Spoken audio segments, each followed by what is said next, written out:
حبايبي مساء الفل على الكل. خليني ببساطة شديدة أكلمكم عن المرحوم اللاعب اللي كل الوطن العربي حزن عليه، أحمد رفعت. هو انتوا شفتوا أي حاجة اتحلت في موضوع أحمد رفعت؟ يعني قالك أيام وهنشوف التحقيقات. انتوا شفتوا حاجة عن التحقيقات؟ شفتوا حاجة عن الاسم اللي اتذكر تحديدا؟ ده أنا سمعت امبارح في حلقة ولا على فيسبوك لقطة لعبد الناصر الزيدان بيقول لك ونشكر النائب على احمد دياب على المجهود العظيم اللي هو عمله حد اتكلم في الموضوع؟ حد قال حاجه؟ وانا كل شايفاه الحاجه الوحيده اللي اتنفذت ان اسرته قالت احنا عايزين نعيش في سلام. خلاص حبيبي، عايز تعيش في سلام، احزن، عيط، ابكي، لكن ما انا مش شايفه حاجه اتحلت. انا مش شايفه اي حاجه اتحلت. انا شايفه يعني مفيش حاجة. الناس زي ما هي، بوستات تأييد لعامر حسين وانه بيشتغل بدون مقابل، وانه الراجل بقاله 30 سنة بيعطف علينا وما بياخدش وما بيقبضش وبيشتغل ال5 شغلانات لله. شفتوا انتوا الخناقة مثلا اللي حصلت بين سبورتنج ونادي كانوا بيلعبوا مع مين وكسبوهم؟ مش متذكرة. خناقة بالضرب وبالشلاليت وخناقة، بصوا خناقة شوارع. حد شاف سبورتنج لعيبته اتعاقبت؟ لا، احنا عندنا هنا. وانا بقول لكم يا جماعة، ما هو اللي عايز يحارب حاجة او يقلع فساد بيقلعه من الجدر. احنا زي ما هم الناس بالبركة، هي الوشوش. انا قلت لكم احنا هيعدي علينا زمن وهتتغير اجيال والاطفال هتكبر، وفي ناس زي موجوده زي ما هي. يعني الايام ما بيننا هم وهم اللي في منظومه الرياضه، سواء رابطه سواء اتحاد كوره، هي. ولما هيمشوا هيجي مثلا هاني ابو ريده، مجاهد، ثروت سويلم، عامر حسين. بصوا، هي الناس والشخصيات، هي. يعني ما فيش يا جماعه حاجه هتتغير، مفيش حد بيتحاسب.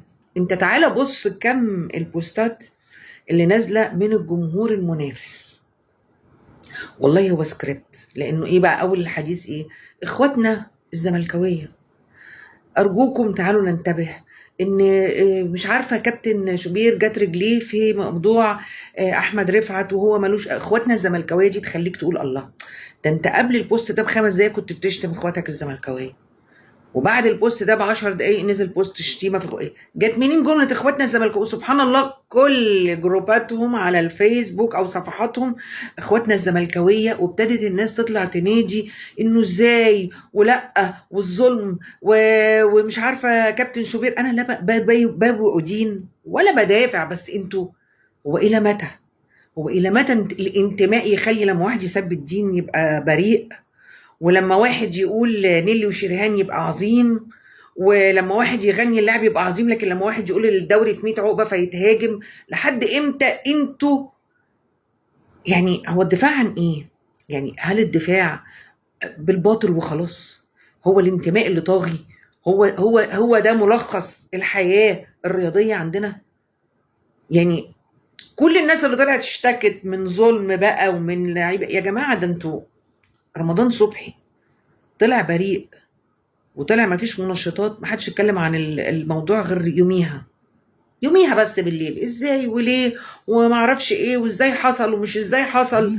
وبعد كده مفيش كلام غير على ان بيراميدز عملت تذاكر، والتذاكر غاليه، وتذاكر ازاي، اوعى تفتكر ان احنا هنعمل. وبعدين هو نفس الجمهور اللي بيقعد يقول لك ايه، اصل بيراميدز كان واخد جمهور الزمالك وهيديله 200. بصوا اي كلام، 250 جنيه ووجبتين، مع انهم هم اللي مفروض مشجع ليهم من ابن رجل اعمال هو اللي هيدفع لهم التذاكر.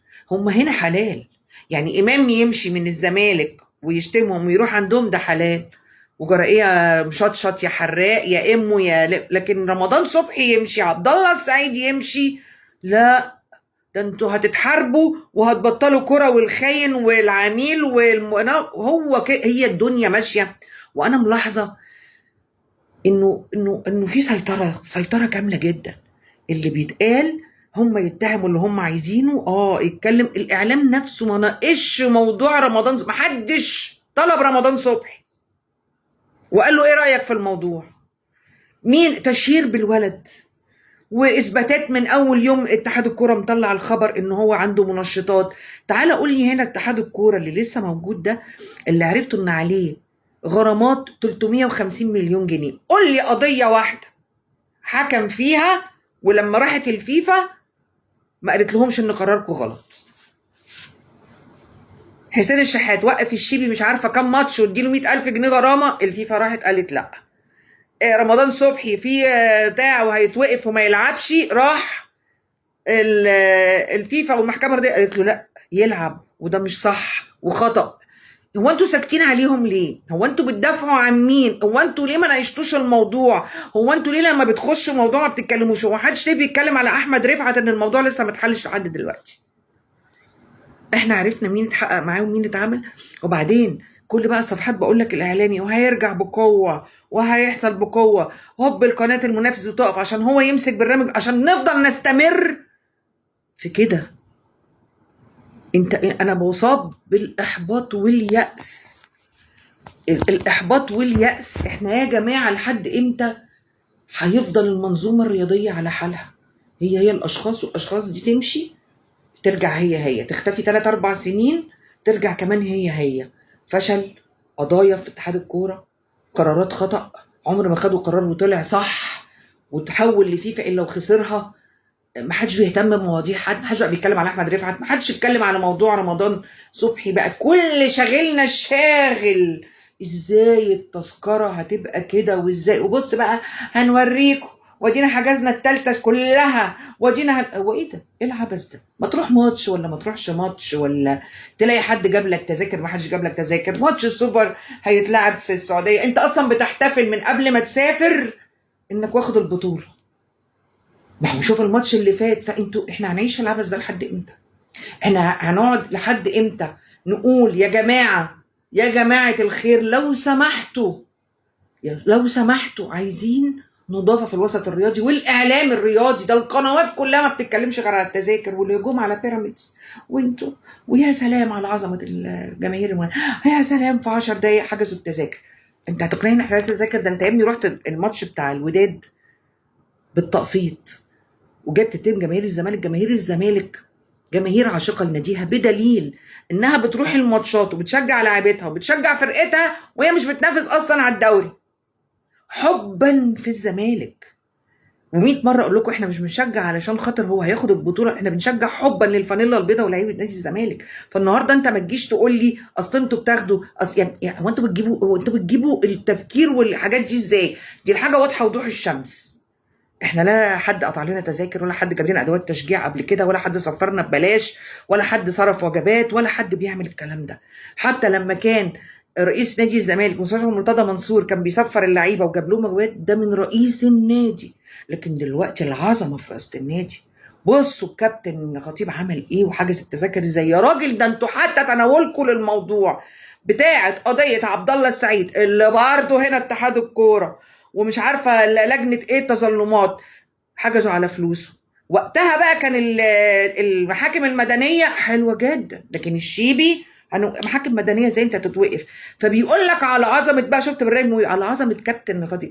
بصوا ما يفرقش معاه، هو مشي ورا حق النادي بتاعه. طب ما هو سبب في الغرامه دي، هو السبب، لانه لا كان من حقه يحجز على اللاعب ولا يروح محاكم مدنيه، ولا من حقه انه يقف انه يحاكم اللاعب ويمنعه انه يلعب في اي نادي غير في مصر، غير نادي غير هو بس اللي يقول لا ده ما فيش الكلام ده. يعني هو سبب في الغرامه ولكن هو عظيم. لو اتفرج على الاستوديو يقول لك ايه 3 مليون جنيه، ايه مليون مش عارفه كام الف دولار، بالنسبه للنادي ده حاجه بسيطه قوي. العالم المصري، بص الوطن العربي كله او مصر كلها عندها مشكله وبتتكلم في حاجات، في مسؤوليات، في غلاء. هم ايه 3 مليون دولار بالنسبه لي؟ ايه 10 مليون دولار ليه يا حبيبي؟ ومش نادي حكومي الملايين دي كلها ازاي؟ هي ايه غرامه ايه 3 مليون دولار؟ المهم انه حجز على اللاعب وقعدوا شويه وعملوا شويه وقطع عيشه عادي جدا.